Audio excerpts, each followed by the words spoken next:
Okay, can everyone hear me okay? Yeah? Brilliant. Can everyone make their way to their seats? We're just about to start. Okay. So, we are starting a little later than scheduled, but we are going to try and keep to the schedule as much as possible. So, as most of you may already know, we are Public Child Protection Wales, and we have been fighting against the sex education that's come to all the schools within England, Wales, Scotland and Ireland since 2019. Woo! Lots and lots have gone on. Lots and lots have gone on, but before we go into this, I'm just going to do a little bit of housekeeping. The toilets are outside to the door here, to the the right-hand side. Fire exits, we've got one here on the left-hand side. We've got one out the doors this way and one out the doors to the back there. You may all have wristbands. You've got different colour wristbands. That's just to make sure that we cater for allergies. If there's something that you haven't spoken to any of the staff about with regards to allergies, then please do speak to one of us. All our team are wearing shirts like this. So if you've got any questions during the day, then find someone wearing one of these shirts and they will happily help you. So what are the reasons we've got this conference today? This is our very first conference. We've had many events over the last 4 years, but this is our very first conference. And the reason we're doing this is because we're just getting all people together that we've met along the way who are fighting brilliant causes, doing great work, getting everyone together. You're going to see there's going to be certain speakers who've got their own opinions, which we do respect. But overall, we are all absolutely disgusted with the new comprehensive sex education that has plagued our schools. So first of all, I just want to say as well to the speakers, if you can all come up the left-hand side. This is just because there's a little bit of a trip hazard here, so I don't want any accidents. And for breaks as well, we're going to have one break approximately 11:30. That's going to be 15 minutes. So we do ask everyone to come back prompt because we've got quite a lot to get through. We're going to have a lunch break at 12:45. That's going to be an hour and 15 minutes with our wonderful catering team have made a brilliant display of food, so I'm sure you're all going to very much enjoy that. We're going to have another break at 3 o'clock, and then we are going to end promptly at 4:30. So I hope you all enjoy the day. So without further ado, I'm going to speak now about our very first speaker today, and that's Kimberly Isherwood. Massive round of applause for Kimberly Isherwood. So a lot of you already know Kim. She's been around now 4 years, educating us all on what has been going on. So today she's just going to do a brief slideshow here, speaking about comprehensive sex education and briefly just talking about the dangers. So I'll leave it to Kim now, and thank you everybody. Thank you. Thank you all for coming. This is our first annual conference and this is a big one for us. Delighted with the numbers, guys. So again, thank you all. So I'm going to open the day discussing comprehensive sexuality education. This might be a new term to many of you because all around the UK, this sex education is named something different. So RSE in Wales, SRE in England, RSHP in Scotland. It's got a slightly different name to it. But the one title you really need to look out for is health and well-being. That's a big banner this is coming under. But what it all basically is, it's all comprehensive sexuality education. Now, I'm going to start with a story here in Wales, because this is where it started for me. When an article came online back in 2020 saying the parents in Wales will not be able to take their children out of religion and sex education lessons. So, I am a criminologist who specialises in child sex abuse, and on my studies I've come across comprehensive sexuality education in the past, but it was in America. So when I saw this article online, now like I said, I'm a criminologist, sex education and sexual safeguarding is paramount. So I'm not going to protest against something like that. It is needed. So, but I was really worried, you know, age 3, the sex education was from age 3 to 16 with no parental opt-out. So I went to the Welsh Government documentation. Page 4 of the RSE code was referencing the comprehensive sexuality education called UNESCO. So obviously we got concerned and we were trying to challenge the government. This lady here, she was the education minister at the time, Kirsty Williams. She called us rotten. She said we were a willful campaign. We were putting children at risk. And if you see some of her speeches online, she's an absolute disgrace. Because according to her, our children were banking on her. They were banking on her to bring in this education. We got to an election. She didn't stand for the next election. She was too scared. She got off on that stop. Then we had Jeremy Miles. So Jeremy Miles, we tried challenging him. And Jeremy Miles put out a statement on us. This statement went viral. It was all in the papers. All the schools got the same message. They reckon we were putting out misinformation. So we went down the normal process of trying to inform people. And like we said, the media was quoting Jeremy Miles that we were putting out misinformation. But the media didn't tell you that we showed them the evidence. That's me with Wales Online. You will never see the truth printed in the papers. You'll just read stories about us, but none of them are true. Our concerns were never, ever raised, you know? So we launched a legal battle against them. We took them to court. We had to pay them a total of £62,000 in costs. We went into court. There was 5 parents. We all had different concerns. A lot of my concerns were comprehensive sexuality education. Again, the courts tried arguing we were putting out misinformation. Our barrister, Paul Diamond, shut that down. It was not us promoting misinformation. It was the Welsh Government. So we proved that this was global. We proved this was in all 4 countries of the UK. And we proved they all adopted it in March 2017. But what did the papers say? We lost the legal challenge. What we lost was an argument. We lost an argument on parental rights. They successfully argued that parental rights do not exist. And if they did exist, they would be absolutely minute anyway. So you might have seen in the news lately, I think it was this week, Keir Starmer is saying things like, parents have lost their right to see lesson content. You're being played. Parents have no rights. This was proven in the High Court. They used case law from around Europe to apply this to us here. We also have a letter where schools in England are referencing our case against parents there. So everyone in the UK, you do not have parental rights. Okay, it's a myth.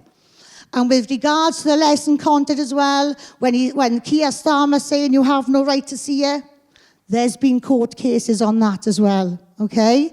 And the court has sided with the sex education organisations, and I will quote, they claim it is not in the public interest. So you'll find our case law on the website. It's not all bad. It's not all bad at all. We lost the argument on parental rights and that was it. What teachers do not know, and what is highlighted throughout this case law, is it is down to the head teacher what your child is taught. Anything inappropriate or damaging is taught to your child, you go for the head teacher. Because this case law has put this on their head. So the head teacher will say these are government guidelines, but the government guidelines and government legislation put the blame onto the teachers. And now let's bring us back to this comprehensive sexuality education. We've spoken about parental rights, so they don't exist. But this education is rights-based. Children's rights, bodily rights, and sexual and reproductive rights. Here in Wales, children's rights are law. And when I spoke to Susie Davis, who was a Minister of the Senate at the time, she said we have a hierarchy of rights in Wales, where children's rights override everything. Children's rights, sexual and reproductive rights. Does anyone know your children have sexual rights when they're born? That's something you need to look into. We did put this in our petition to the government. The government removed the link and replaced it with a pro-abortion website. And we got the emails to prove that. So what's wrong with this comprehensive sexuality education? It's based on 3 theories. The first theory, this is the theory that our group does a lot of work on. This is our background. Sexual from birth. So there's academics out there who claim we are sexual from birth. This is the work of Dr. Alfred Kinsey. How do they claim we are sexual from birth? They did some studies. They published a book. This book, The Sexual Behavior of the Human Male, this book is supposed to be world-class research on sexuality. But chapter 5 is quite telling. Chapter 5 is the sexual behavior of the adolescent male. Let's have a look there. Age, 5 months. Number of orgasms, 3. Time involved, unknown. Age, 11 months. Number of orgasms, 10. Time involved, 1 hour. Age, 11 months. 14 orgasms. Time involved, 38 minutes. This is where they get their research and they claim we are sexual from birth or sexual beings. So that is the first theory. That's the one that we as a group fight most. Then you have the gender theory. This is the work of Dr. John Money, and the most famous story behind this is David Reimer. When you leave here today, if you go and you Google David Reimer and John Money, you will hear David himself in his own words telling you what happened to him. So gender theory was born because they believed that gender was a social construct. And John Money was faced with 2 twin boys, very small twin boys, who had been circumcised, and one had a botched circumcision. And Dr. John Money said, it's fine, nothing to worry about. We can raise this child as a girl. And that's exactly what they did. They tried to raise David as a girl. But David knew he was different. One thing led to another. Cut a long story short, David realized he wasn't a girl. And then David transitioned back into a boy. But by that time, it was too late. Because John Money had published his research as an absolute success. Now, what happened to these boys was horrific. I don't want to darken your day, but they were forced to perform sex acts on each other, and David had to take the role of the female. They faced horrid abuse. Both of them died very young. They took their own lives. This is how gender theory is looking now in the classroom. We have the genderbread person, and we have the gender unicorn. 79 genders. And then the third, but not final theory, is the queer theory. Now, years ago, queer was a slur, a homophobic slur. But now it is sold as something hip and cool. Hip and cool, everyone's cool to be queer. This comes from the work of Michael Foucault there, Judith Butler, and last but not least, Professor Emma Reynolds. You need to keep your eye out for Professor Emma Reynolds because she is the leading professor here in Wales, driving this not only all around the UK, but Europe and America as well. Her work is in activism packs for young teenagers in America. It's called Agenda, and it's being promoted by the NSPCC. So what's wrong with queer theory? Queer in childhood involves not just the queering of sex and gender and sexual binary oppositions such as male, masculinity, female, femininity, and heterosexual, homosexual, but also the generational binaries between adult and child. So queer theory likes to erode away the binaries. And if you look there, they say the generational binaries between adult and child. They do not believe in childhood. They think innocence is a myth. And when you read their papers, they say things like adult plus child equals okay. A child is equal to us in every which way, including sexual activities. So that, ladies and gentlemen, is the reason why we oppose comprehensive sexuality education.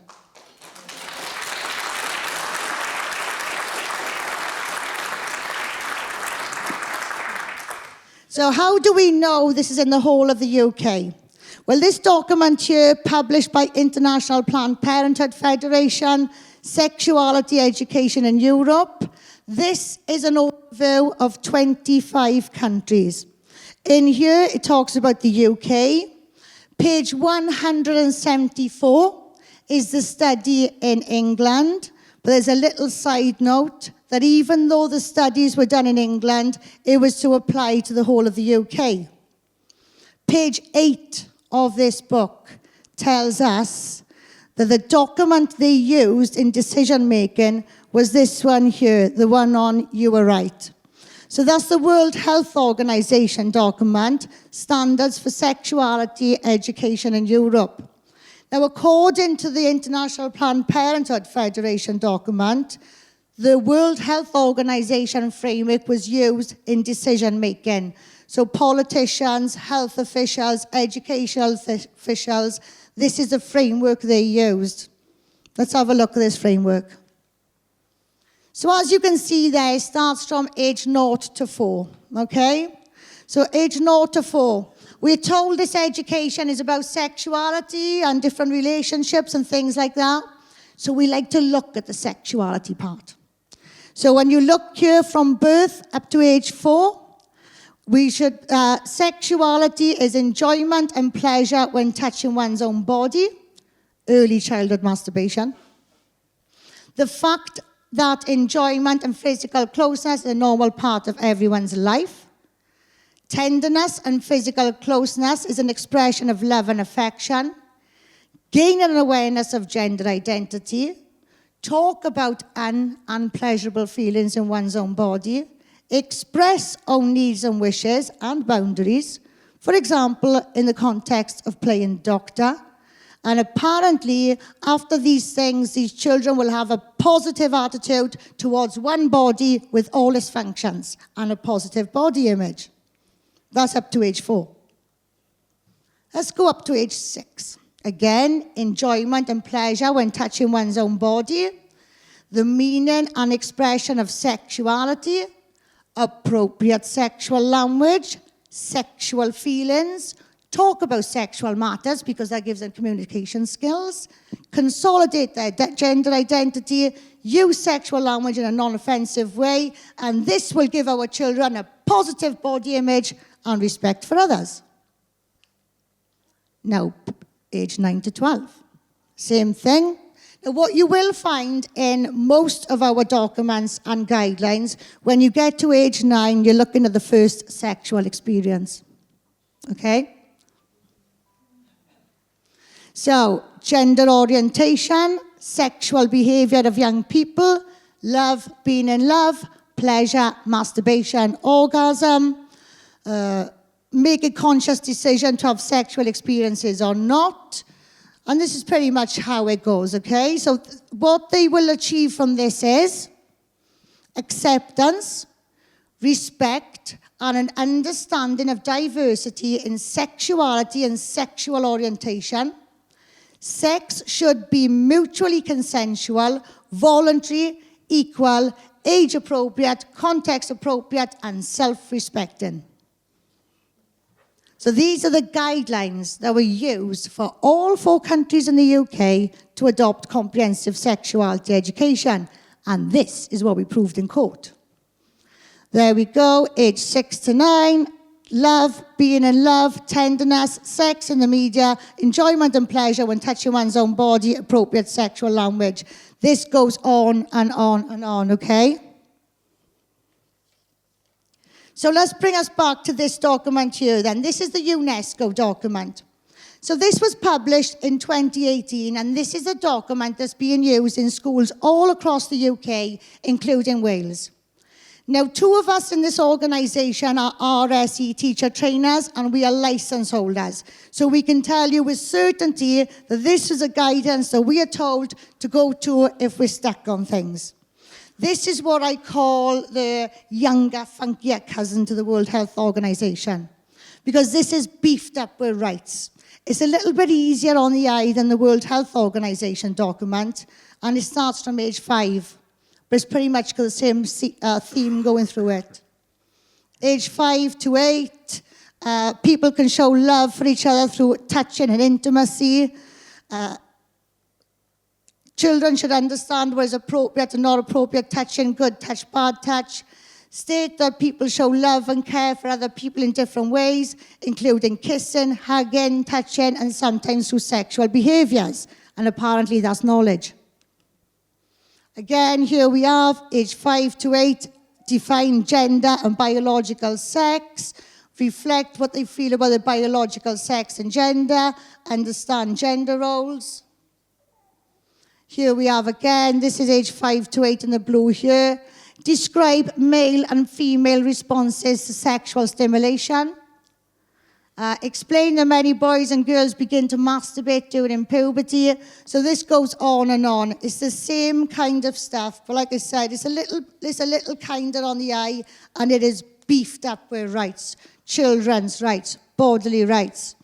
Again, as you can see, human beings are born with the capacity to enjoy their sexuality throughout their life. That's the sexual from birth theory. So this is littered all the way through the UNESCO document, which is on our hub website. This is the main guidance for the whole of the UK. So if parents don't know what to do, teachers don't know what to do, they're advised to go there. Now, like I said, we've challenged this in court. We tried to prevent it. This was a preventative campaign. Now we're at the stage of damage limitation. So I'm going to leave you guys on a little cliffhanger here, because I'm going to be coming back at the end of the day to round this all up. So this, ladies and gentlemen, is what I wanted, what we wanted to prevent. Thank you, Mr. Speaker. Graphic lessons on oral sex, how to choke your partner safely, and 72 genders. This is what passes for relationships and sex education in British schools. Across the country, children are being subjected to lessons that are age inappropriate, extreme, sexualising and inaccurate, often using resources from unregulated organisations that are actively campaigning to undermine parents. This is not a victory for equality, it is a catastrophe for childhood. Will my right honourable friend honour his commitment to end inappropriate sex education by commissioning an independent inquiry into the nature and extent of this safeguarding scandal? Can I say I share my honourable friend's concerns and thank her for her work in this area. That's why I've asked the Department for Education to ensure that schools are not teaching inappropriate or contested content in RSHE. Our priority should always be the safety and well-being of children, and schools should also make curriculum content and materials available to parents. As a result of all of this, we are bringing forward a review of RSHE statutory guidance, and we'll start our consultation as soon as possible. So this was just after the Claire Page case. Claire Page took a sex education organisation to court to see her child's lesson content. They were told it's not in the public interest. Rishi Sunak did do the inquiry into the sex education. When it was complete, the findings were not in the public interest. So that's something that is a theme that you're going to hear a lot today. Had he finished there, the Department for Education was doing an investigation, I will come back at the end of the day, ladies and gentlemen, and show you a letter from them. So that's all from me now, guys. Enjoy the rest of your day, and I hope you enjoy the rest of the speakers.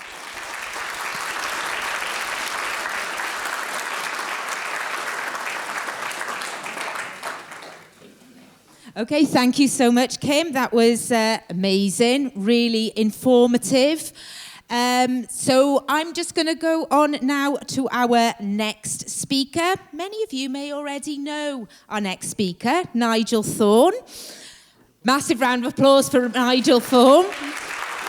So Nigel Thorne, being a former software engineer, he retired back in December 2022 to raise awareness and do a lot of research and work with regards to queer theory and gender ideologies. So Nigel, I'm going to leave it with you now, and a big round of applause again for Nigel. Thank you.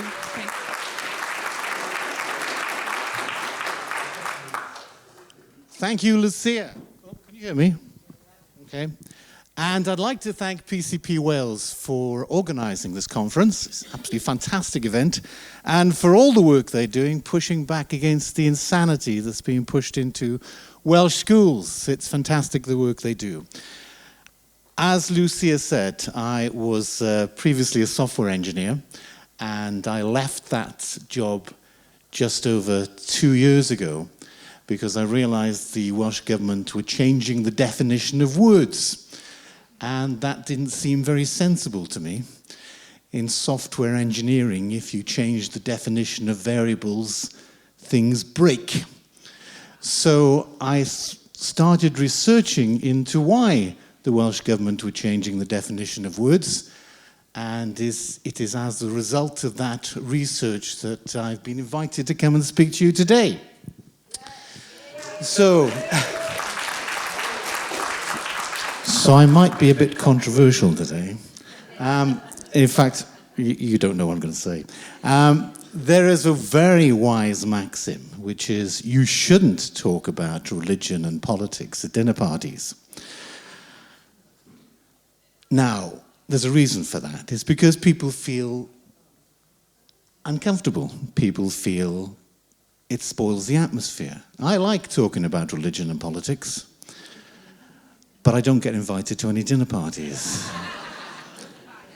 So I do think it's important to talk about Christianity, because it seems to me that the Welsh Government has become dangerously disconnected from our Christian cultural heritage. So I'll be talking about that today. The Welsh Government are like a boat without a rudder, buffeted by fashionable ideas blowing out of Cardiff University. And there's lots of fashionable ideas blowing out of Cardiff University. Academia is the seedbed of a new religion, wokeism, whose followers hope to make the world a better place. And the early Christians hoped to make the world a better place, but whereas Christianity was forged out of a desire to overcome tribalism, wokeism is the exact opposite. Wokeism is the antithesis of Christianity. Wokeism foments tribalism, it stokes division, it spreads half-truths and lies, and it is being spread into every area of Welsh society, including Welsh schools. So I will talk about wokeism, but now I'm going to talk about Christianity for 2 minutes. And there is a chance that some people here will not agree with what I'm saying. That's fine. Don't leave. It's only 2 minutes, and there are other speakers after me, okay? So just hang on in there. So here we go. So the ancient Greek philosophers recognized that all of us have a body, and we have a soul or psyche or mind. The terms are synonymous. And the mind has 3 parts.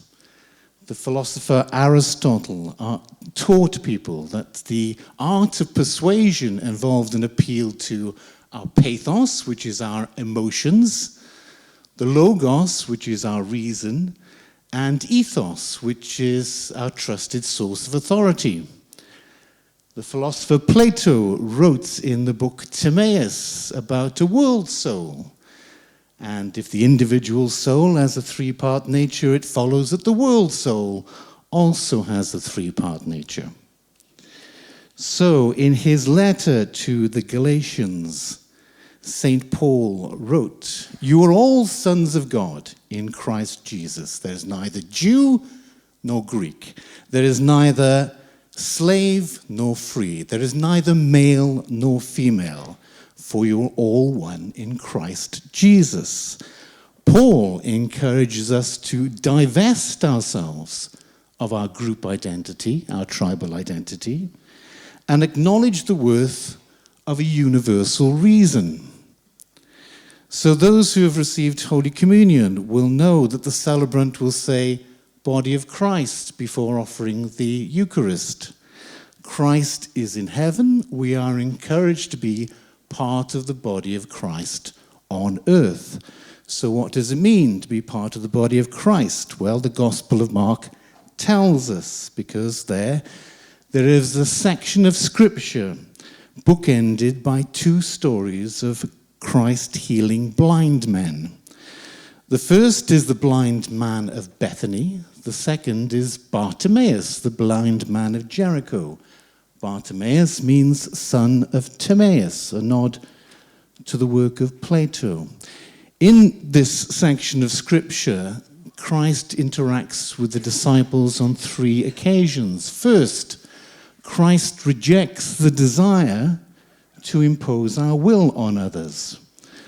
This is Christ talking to our pathos, our emotions.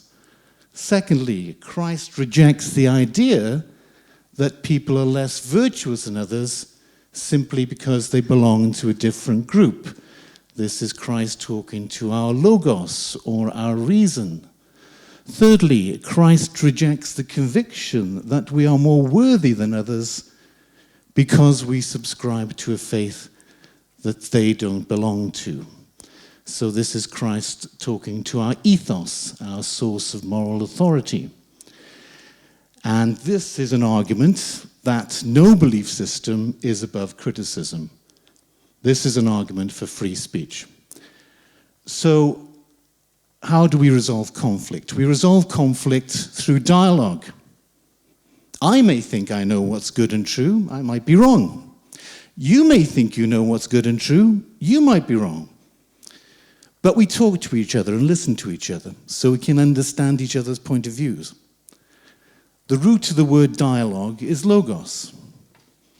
So, to reiterate, Christianity rejects the desire to impose our will on others. Christianity rejects the idea that people are less virtuous than others simply because they belong to a different group. And Christianity rejects the belief that we are more worthy than others because we subscribe to a belief system that they don't. Does that make sense? Okay. And do you think that if more people held those values, that it would lead to a more socially cohesive society? Well, I think so. And maybe the Welsh Government should be pushing Christian education into Welsh schools. But that's not the path they've chosen.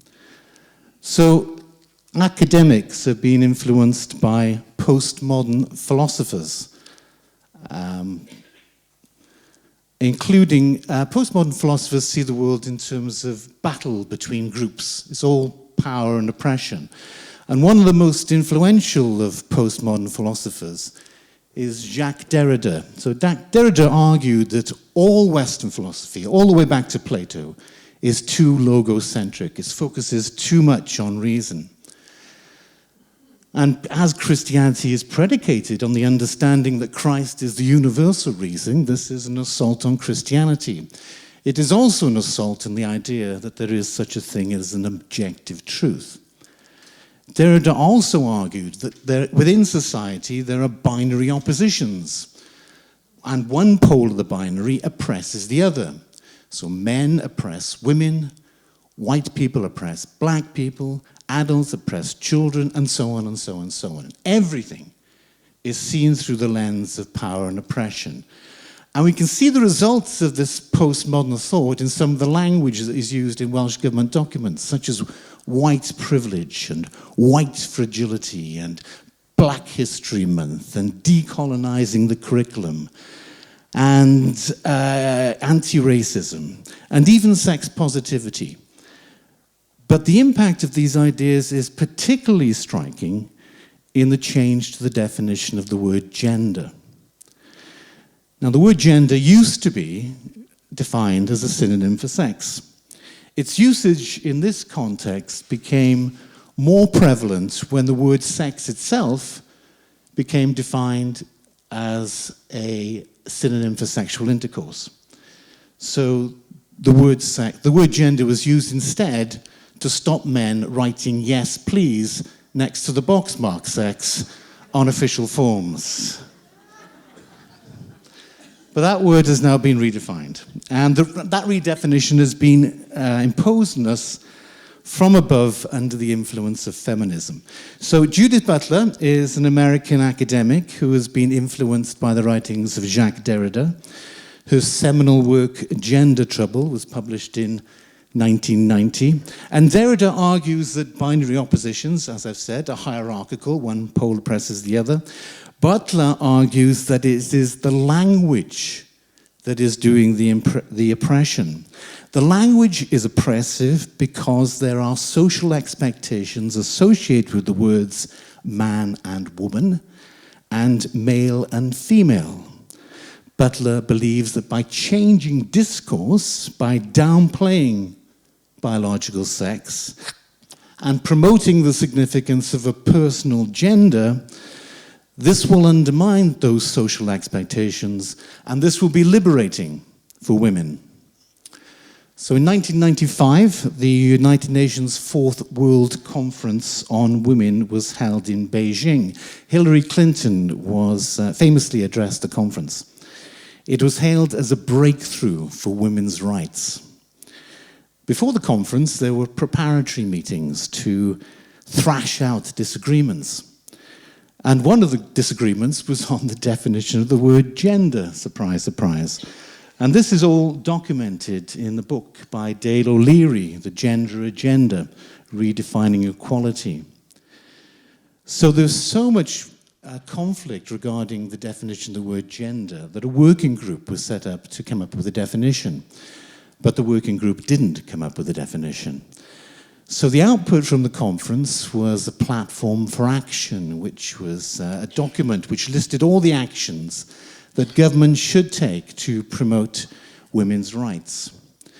That platform for action mentioned the word gender over 200 times, but there was no collective agreement on what that word meant, which is astonishing. So in 2018, the Welsh Government commissioned a gender equality review.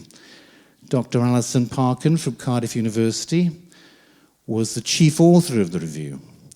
So in the review, Parkin referenced the work of Judith Butler. She wrote, latterly, postmodernist feminisms, queer and trans theories have argued on the way to creating a level playing field. The gender binary should be challenged, disrupted, and the fluidity of gender identities recognized. Following on from the review, in 2020, the Welsh Government published the Advancing Gender Equality in Wales plan.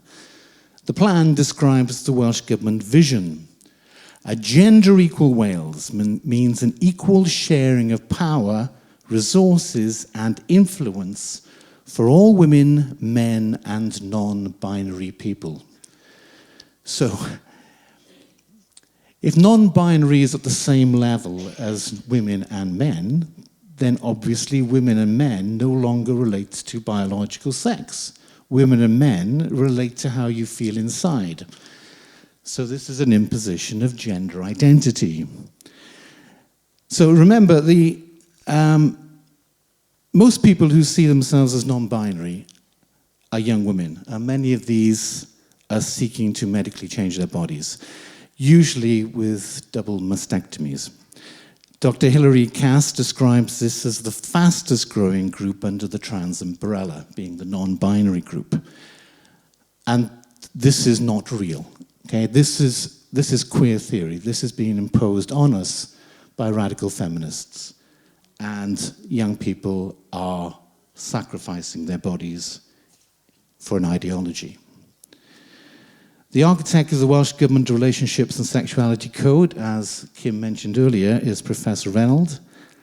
Professor Reynolds' published works contain copious references to Judith Butler, and in her 2004 book, Girls, Boys and Junior Sexualities, Reynolds quotes academic Richard Johnson.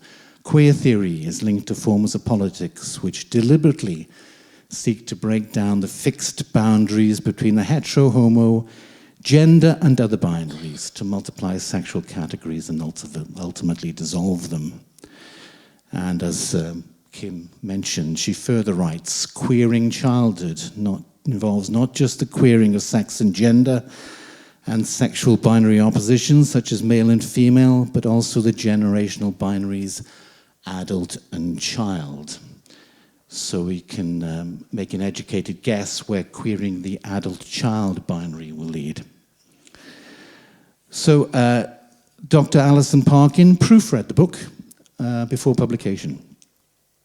So Emma Reynolds works very closely with Brooke, a charity that works in Welsh schools. Brooke tells children that gender is not a synonym for sex. Brooke tells children that the idea that there are only two genders is a mainly Western cultural idea. Kelly Harris is head of participation at Brooke.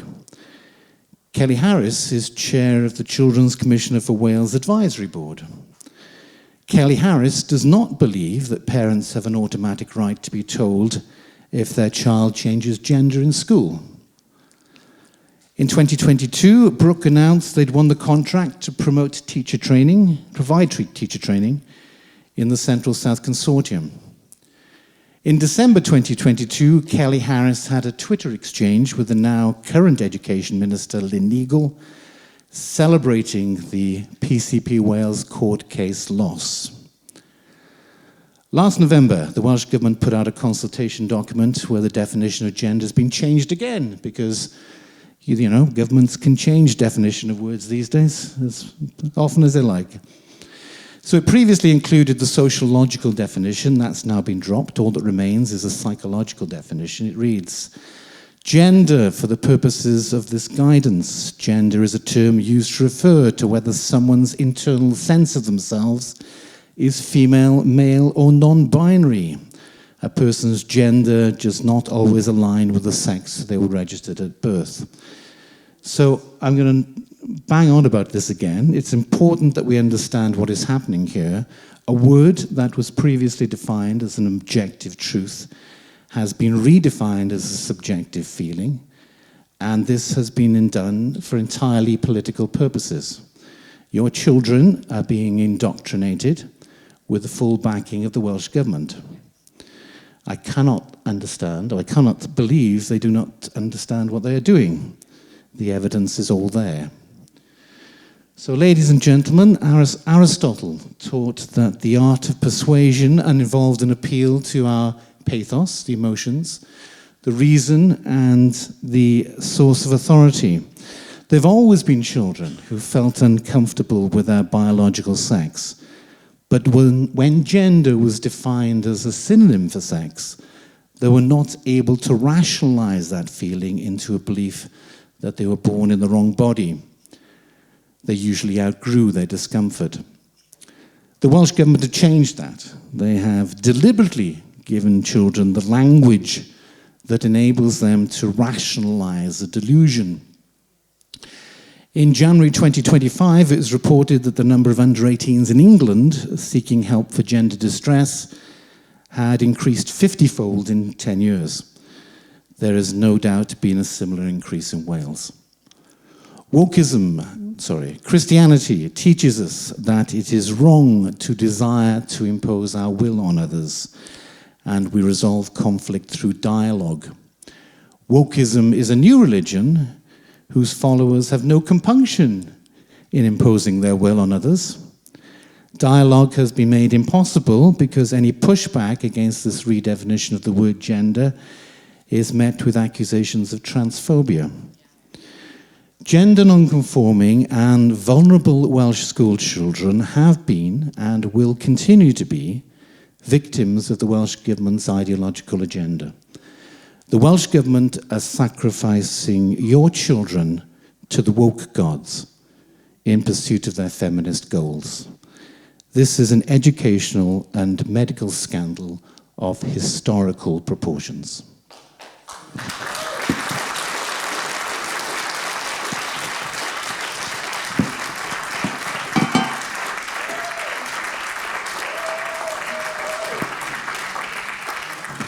Thank you so much, Nigel. That was absolutely amazing. Brilliant. Thank you. Now, if any of you haven't seen it, Nigel has actually got a YouTube channel. I think it's called Turfman. It's on our programme. Very interesting. He's got lots and lots of fantastic presentations with some insightful information. In fact, we did have Nigel on our own YouTube channel and our website doing, we copied his videos from his YouTube channel. So we have got quite a few on our website as well. So I've learned a lot from Nigel. I've got to say, I have learned a lot. I think many people who have seen his videos can say the same. So thank you, Nigel. That was brilliant. So we are going to have another speaker on before our first break. So our next speaker, she is actually part of a coalition we've got going on across the UK, where we've got 17 parent groups who are all fighting against this sex education. She is Rebecca Manning from Too Much Too Young. So we can have a massive round of applause for Rebecca Manning. Woo! Too Much Too Soon. They've got a table at the back there so you can see some of their material. And they've done fantastic work in England. So I will leave that. Oh, I meant to be clicking this. Oh, sorry. I'm not doing very well here. There we are. There's Rebecca Manning. So I'll leave that with you, Rebecca. Thank you, Lucia, for your lovely introduction. Good morning, ladies and gentlemen. I am honoured to be invited to speak here today at PCP Wales's first ever conference. I know we're all really grateful for everything they've done, raising awareness, and more importantly, taking action to do their best to protect the innocence of children. I hope you will all join me in giving them a very well-deserved round of applause.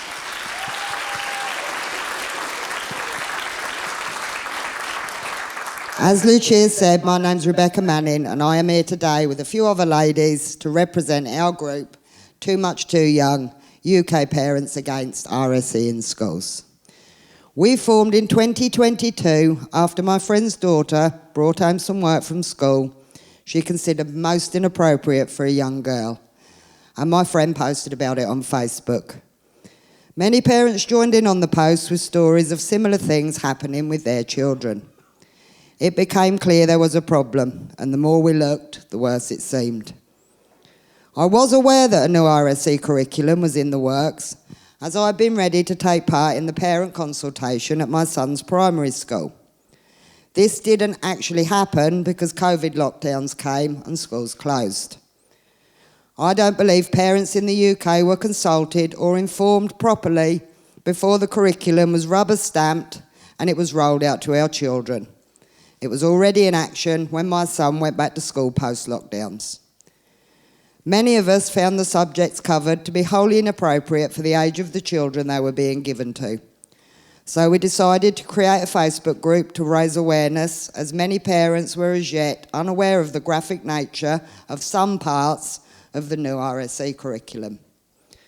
We now have over 6,500 members from all walks of life and from all across the UK, helping each other navigate what is best to do when what your children are being taught at school contradicts your family's beliefs, be they religious or otherwise.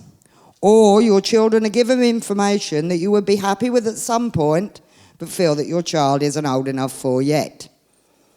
It wasn't long before we discovered PCP Wales and were blown away by the work they were doing, and so we began supporting them at their rallies.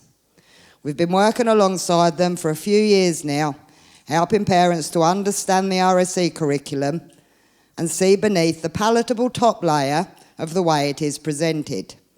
Because at a quick glance, it can seem that it's truly for the good of children. You need to scratch the surface a bit to see the potential harm. Many of us in this room, who have not only scratched the surface but dug right down in there, are honestly horrified at where we believe this could all lead, and this is why we speak up now. I've never been a political person or an activist. Public speaking is not my day job by any means, although I must admit I have learned to use a mic through my work. However, this is a bit of a change for me from scream if you want to go faster. And no, I'm not doing my fairground mic voice. I am very privileged to have been born into our country's wonderful showman community and have spent my life serving you and your children as you enjoy days out at outdoor events, festivals and fairgrounds across the country. For those that are unaware, showmen are a community of about 20,000 people in the UK who have managed, in this ever-changing world we've been living in, to hang on to many traditional values because of our smaller community in a community that means we all know each other or know of each other. Reputations stick of any type, and this as a way of keeping you on a good moral path. I expect many communities in the country would have been like it once upon a time, and I hope many still are. As a community, we are strongly opposed to this new form of RSE. Being a showman has given me a perspective that's a bit different to the usual. Firstly, I can observe the effects that society and the sex education we've had so far in schools have had on the wider population compared to our children, whom we have mostly withdrawn from these lessons completely up until recent times when it's all changed. Showmen are very private people when it comes to personal matters. The sex education that had been given in schools even before it got worse goes against everything we believe in. Our children are brought up with very high moral standards and respect. Reproduction of males and females is not discussed with our children until we feel the time is right. We like our children to remain children for as long as possible. We firmly believe that the parents are the only people that will know when their individual child will be ready to know about these things. In our community, the mother is usually the main person to have these discussions with girls. This wouldn't usually happen in front of any males, and the father with the boys, privately also. We rarely have children out of wedlock. We have long and successful marriages, low divorce rates, very few teenage mums and no abandoned children. We are confident that our way of safeguarding our children until adulthood works, as it's worked for many generations before us. We certainly do not feel that children need to be taught about sex or sexualities to be kind and considerate of those around them, or that school teachers have automatic rights because of their profession to raise discussions with our children that in any other setting with any other adult would likely be illegal.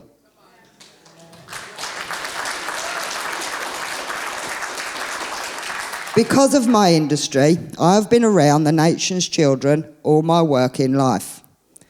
Since I married at 22, my husband and I have toured our vintage fairground rides around the country at large outdoor events. Children are my customers, and for over 30 years I have served and observed them at many of the same events that we attended in our early marriage. I serve people from all demographics and all backgrounds. I don't like the changes that I am seeing in our country's children. Compared to 20 years ago, they are less agile, struggling to jump into swing seats, less happy. There are children crying and having meltdowns everywhere. Many children have additional needs, more and more each year. The newest development is children are conditioned to use card payment, which I find very scary. They also can't add up cash or work out change anymore, even at secondary level. A terribly sad development is the amount of children I am seeing with crisscross scars on their arms and upper legs from self-harm. This is something I never used to see before the last couple of years, and I hope fervently to stop seeing as soon as possible. Children have no awareness of their own surroundings or safety anymore, no common sense. I'll explain it like this. 20 years ago, a showman took a selection of rides to a different country, outside of Europe, to operate. I'm naming no countries so as not to cause offence. When he got there, he was told he would have to fence all his rides in with a gate. He inquired why, as he had never needed to do it here. He was told the people here are quite stupid and they run into moving things. He was shocked. Customers here, even children at the time, had the sense not to run into moving things. Now here we are, only 20 years later, and we have to fence in all the rides. I'm not the only one in my industry seeing this. Many of us are saying the same thing.